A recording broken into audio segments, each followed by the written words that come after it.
grab your pole if you want to go issue fishing.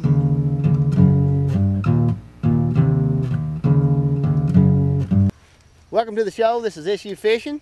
I'm Eugene. I'm Mike. We got a special guest star today, former preacher and law enforcement chaplain, Mr. Stan Newton. He also happens to be my uncle. He's got many issues he'd like to discuss here with us today. We're at a farm pond. It's been raining like the dickens and we can't hardly get on the lake, so we decided to come out here to the pond and try to catch some farm pond bass. So, oh yeah, we shall begin. Oh yeah. For the record, I got the first one. Nobody told you, huh? No. What's going to be our first issue today? All right. You catching the first fish? Well, that's the way it ought to be. Kind of. I already caught the first fish. Really? I didn't catch the first bass though. I can edit that right on out, where you don't catch anything. That's what happens with me all the time. I can do that by myself. Thank you. I tell people I catch all the big fish. They just edit it out.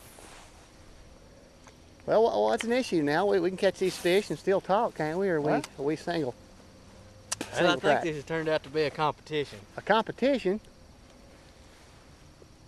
Stan, what would you like to talk? What's your issue today? Oh, what is this? What is this? What are we supposed to throw now? You over the... I've got an issue with this. I've got 2 feet to fish in. Yeah, I got to throw on the bank and try to catch a turtle or something. Yeah, look at this. Not like I'm gonna catch anything. Your area of expertise, and I don't mean that you're not an expert in everything, but your particular area of expertise is... I've never met a Newton that wasn't, though. Would have to be things on the religious front. Okay. It can be religious, political, religious, social. Okay. You could even tell us a funny story or two about your religious experiences, whatever you wish to. You know, religion isn't supposed to be funny, so. What? No. I thought that was the main attribute of it. I will tell you, I never saw it, but I heard somebody talk about it, that they walked into a church somewhere and they had a sign right in the foyer as you walked into the auditorium. It said, "Danger, human beings worship here," you know. And I tell you what, the more I was in ministry, the more that's not really funny. That's true. You had your share of a few problems and such, didn't you? Yes, I did. And I will put it this way. I think the church, in sort of, not to be too religious, but I think the church as God envisioned it is a great idea. It's a wonderful idea. With Pope and everything. Well, not so much with the Pope, but I thought I'd throw that out there. Thank you. Yeah. But I thought it's a great idea, but unfortunately, when he let people be part of it, wheels fell off. Yep. I can tell you my favorite religious joke. Okay. Do you know why Baptists don't make love standing up? Yes, I do. Oh, you know why, Mike? No, I don't. They're afraid somebody will accuse them of dancing. Yeah. Well, I heard it just a little bit. They were afraid it would lead to dancing. Oh. Yeah. They didn't want to be. I heard it didn't want to be even accused of dancing. Yeah. That'd be my favorite religious joke. Other than that one, I can't even remember it now. The one you told me, it's not really a religious joke, but I told it from the pulpit, and I got the best laugh from that. Remember the 2 cowboys and the Indian? Oh yeah. Yep. What was it? I don't. Well, these 2 cowboys are out, and about to get on the horses, and one of them says, "Slim, I see an Indian." And he goes, "Well, how big is he?" And Slim says, he's about that big. And he said, "Well, don't worry about him. He's at least 3 days away." Oh, what we got here?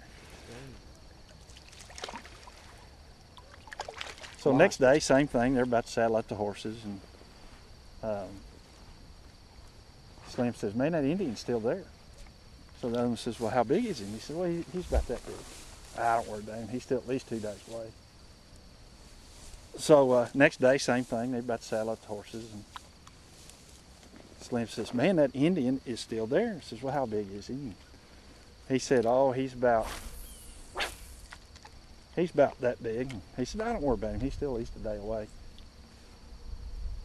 Next day, same thing, about to settle out. And Slim says, man, that Indian is just right there. He says, well, how big is he? He says, well, he's big as we are. The other one says, well, shoot him. And he said, man, I can't shoot that Indian.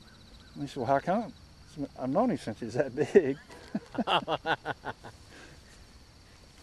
don't get it. Oh, okay.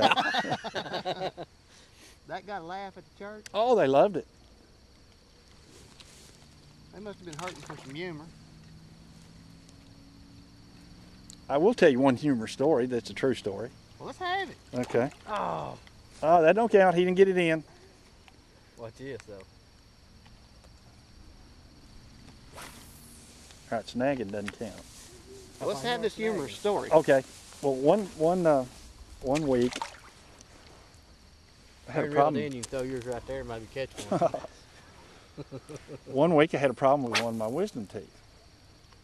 So my lovely wife said, well, go ahead and, this is like on Friday, she said, go ahead and go to the doctor and just have him check on it.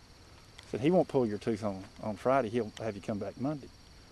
So I said, well, okay, well, I can't get my tooth pulled on Friday and try to preach on Sunday, She said, he won't pull it.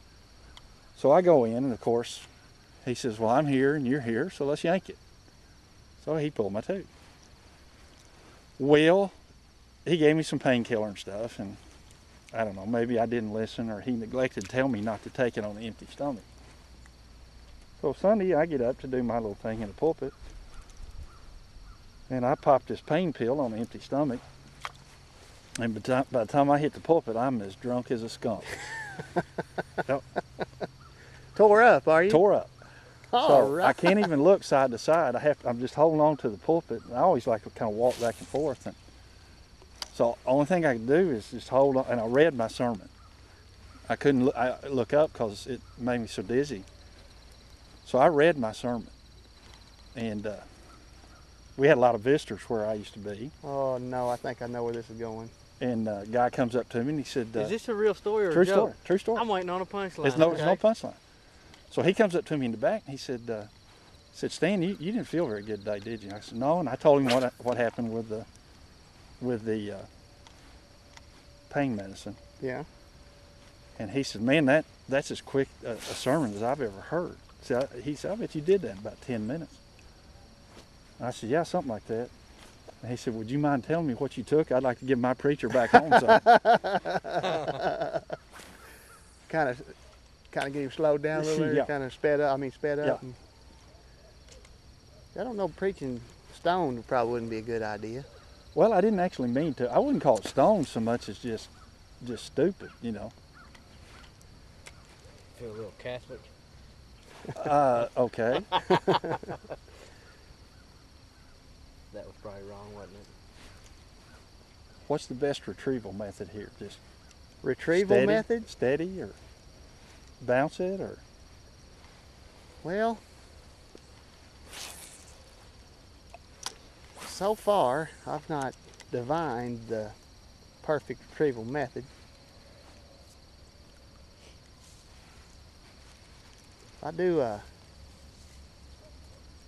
I go to church once a year. Do you? Yep. My mother, when I forget her birthday, which I pretty much forget it every year, Uh-oh. but that's what I gotta. That's my present to her. She won't take a present or money or nothing. You forget So- her birthday, you go to church with her. So I go to church, and of course this year I forgot her birthday again, and she Uh-oh. just couldn't wait. Took me and my wife. My wife forgot it too. Uh-oh. We went to church with her.